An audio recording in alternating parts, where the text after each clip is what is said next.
Congressman Elijah Cummings of Maryland, a member of the House Progressive Caucus. Congressman, great to have you on tonight. Does it matter?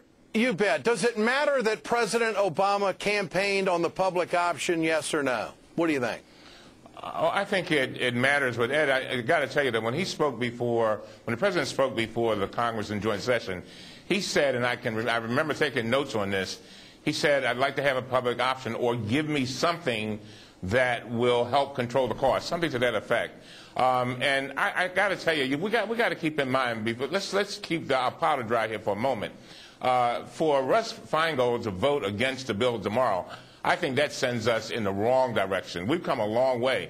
Now, the president still has an opportunity. Don't keep in mind now, we seem to be forgetting that the House bill has a public option.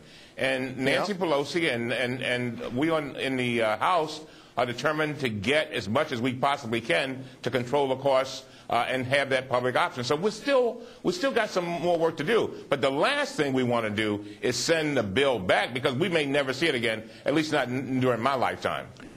Okay, now I really want to pick up on that.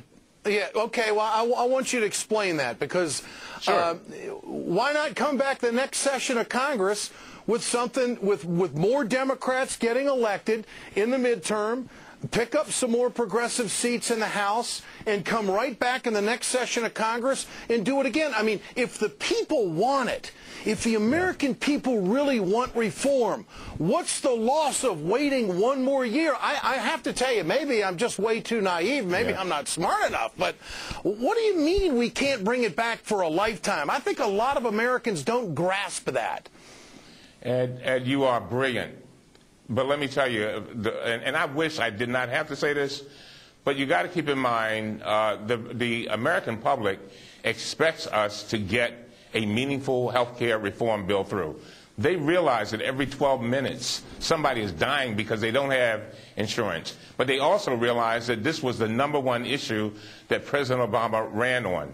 And all I'm saying to you, Ed, is that we are like on the 5-yard line, and we've just got to take this ball across 5 yards after coming 95 yards. And keep in mind, nobody else really even got on the field in the past. And so we are there. But what I think we need to be doing is encouraging President Obama to get even more involved with Speaker Pelosi and Leader Reid, and actually sit down and when these two bills come together to push for the very things that we are looking for.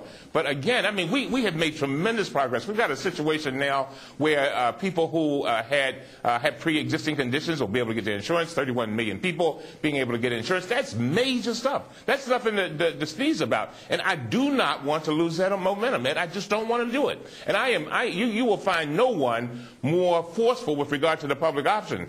But at the same time, I want to make sure that we come together, that we've got this moment. The president talks about the urgency of now and this moment being our moment. This is the president's moment to shine and to be that great orator and that great convincer that he was during the campaign. And that's on principle. And remind all of us as we sit down to bring these two bills together of the moral issues that we're involved here. This is a moral issue. It's greater than, I mean, I want to make sure we save those 45,000 people who die every year because they don't have any insurance.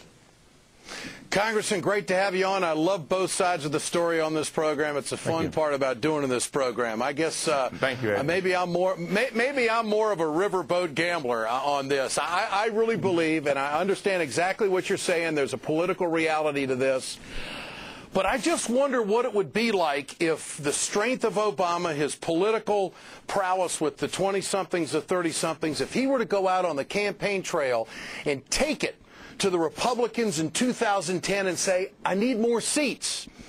You got to get me more seats. You know what I want. We worked hard for this. Change takes a long time, and we just got to wait just a little bit longer, and we'll get it done. Help me out. I think he is that strong of a politician.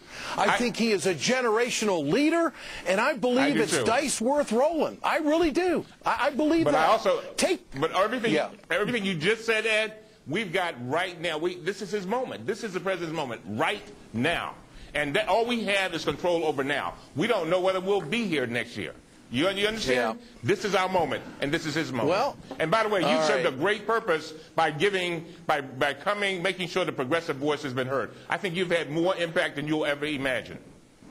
Well, thank you, Congressman. We're here to try to make it happen. I appreciate your time. Thank you have you. a great holiday. Thanks for joining us. Thank you.